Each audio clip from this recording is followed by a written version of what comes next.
Alright, so here are the major lower wing parts. That's the interior parts of balsa. Skins. Those skins are 1/32 sheet. And then this is this ingenious little wing saddle, which took a while to figure out. It's got three parts. Those two parts on the side with notches that fall into each other like so. And that bottom piece that's formed with that nice little curve down there. And that piece fits right into the bottom of the fuselage in a slot you cut, which is delineated on the paper. But that is an ingenious. It took a while to figure why it was like that, but oh, it works great. There, I've already cut the slot out right there, and you just see that that fits right in there. By the way, the camera work on here again is horrendous. Didn't have the right angle, but I think you know what's going on. So I put it on there to make sure it was right, and then I held it in place and then glued them in from there. I glued in the little wing parts, the little fillet edges there, fillet skins, skeletons.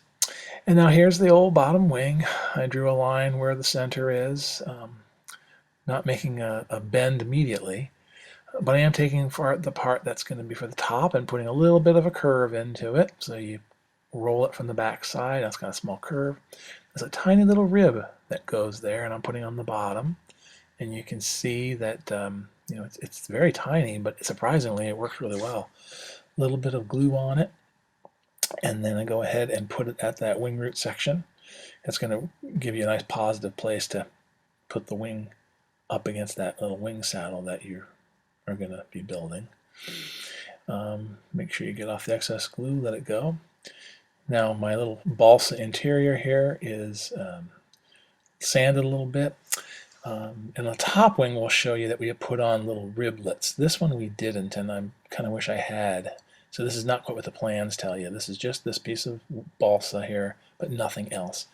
And the wings still look good, but I think it would look better with a little bit more curve on it. So put a little glue along here, and you position it in the correct location, which you can tell by the edge of that rib. There's a place where you can see where these are supposed to go, where the piece goes in between. Make sure it's stuck in there and it's nice and straight and true. And let it dry. Now you put something, I happen to have a little emery board, but something against kind of where it's going to bend ultimately, where the leading edge is going to fold. And you take a straight edge, in this case I have a little ruler, and I slide it under the front, and I just kind of very carefully fold it over. But you don't fold it over at once. You do little bits like that. I'm trying to illustrate that a little bit.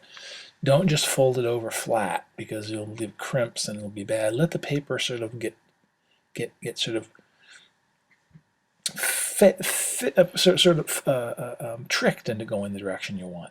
Then you can kind of fold it over and make sure that the ends meet, etc. Now again, the ends met fine, but I had to do a little diddling here, because if I'd have had the little riblets inside, the paper would have had further to travel, and I think it would have matched even better at the trailing edge. But as it was, it worked fine. I was being stupid, and I thought, I can make this work. And I did on the bottom. So now, put a little bit of glue along your wooden piece, and all around the edges, just the very edges of the paper, not in too far, because you put too much in, it just gets sandwiched and wet, and it gets too thin, I think. Anyway, go around the edges and make sure things are nice and tight. And make sure that the balsa spar in the center is making contact with the glue. And you just roll around the edge, and you just make sure I'm only trying to touch the very edges. I'm trying not to touch the interior part. And then you got your basic wing. Now the trailing edge might be wavy, so you got to go back and sort of straighten it a little bit. I use a ruler and press on it. I do some Mark 1 eyeballing as well, which you can do like a day later when it's nice and dry. It's very rigid, but you can kind of bend it if it's not quite right. And here I didn't do it quite right, so I'm just touching it up with a little pencil. Now there's the wing saddle, and I sanded it with a vertical piece, so that's where the wing is going to go. And here's these fillets. Now these fillets are notoriously impossible, but boy, not on this model. They fit like a charm. It's a really sexy, neat part of this airplane. If it doesn't make it work, it's going to lose a lot of its joy here, a lot of its personality. So put little glue where it needs to go along the edges and along the fuselage there, where you can see that white part is, just to any place that fillet's going to actually touch. And again, it isn't shown in the pictures and the video, but you just practice a lot. You make sure this thing fits. before you commit glue and before you commit the part finally. But boy, when you do, very little dinking around and it fits very, very well. The little black spot there that you see between my fingers, that's where the landing gear is going to go. But basically, you can see that even just setting it down onto the parts, it already looks good. And then you sort of have to twist it, like my thumb and my pointy finger there are trying to twist it around the piece in the front, because you're trying to make it so that it's going to match up with the top fillet, which is even scarier. This one goes on straight, really nice. The top one is very much curved and has a concavity to it. But again, there's where it fits, but you can see that there is a concave nature to it. It has to roll. So you take your trusty mouse pad, something round, and you, in my case, I kind of roll it down the middle a couple of times, and I got a real nice concave shape out of that fillet. And again, with some testing, you can see just putting it on there, oh my goodness, it fits. And I was overjoyed, especially with black and white. If it didn't fit, it'd be really obvious. It took some test fitting, but no major adjustments, no cutting, no sanding off of stuff. Pretty much fit first time through, and looks great when it's done. So I was super pleased with how this wing saddle went on.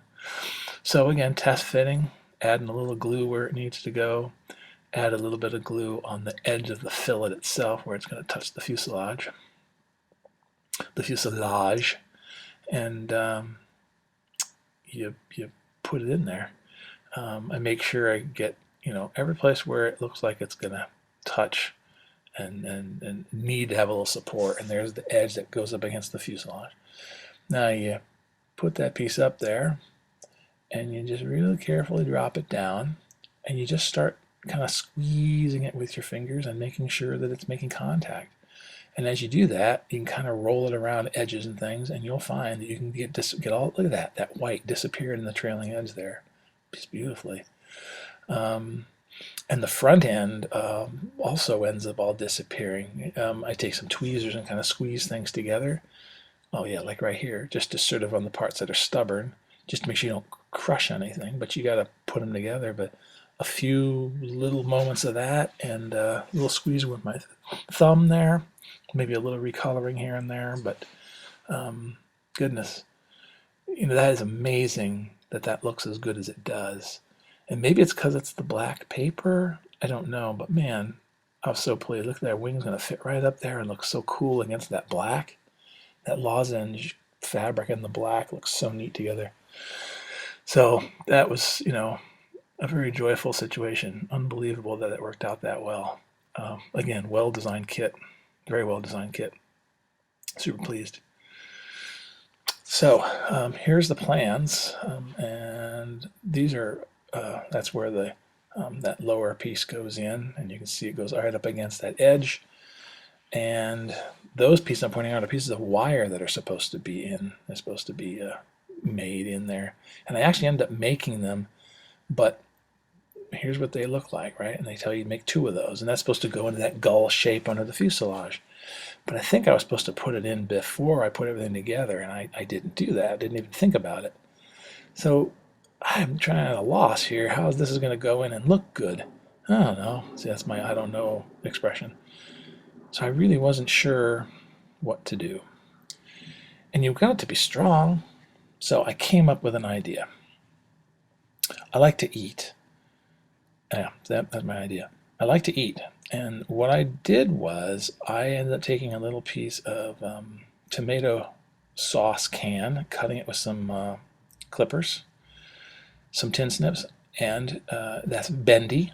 And I cut a little piece and cut a couple of slots right where at the wing root, and a corresponding slot right at the other part. Put it in with a little super glue, and I have it bent.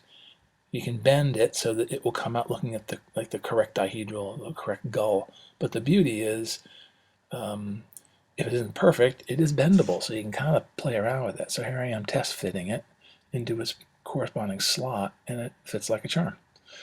So this is always a scary part, committing with a little super glue and getting it on that tab. And then you very carefully, every time you tested it, it worked perfectly, and now you hope it works perfectly when you get glue, because this stuff grabs quick. And now you stick it in, and you make sure it's straight and square as usual. Make sure you look at it from the top, from the bottom, from the front, from the back, and you make sure everything is lined up. But it pretty much self-assembles. I put a little bit of that accelerator where the fast drying glue is, where the cyanacrylate is. I got a nice dihedral angle, and I can see I can tweak it if I need to. And when you put the Cabane struts in there and everything, it'll be plenty strong. So overall, wow, getting that bottom wing and that fillet, fantastic.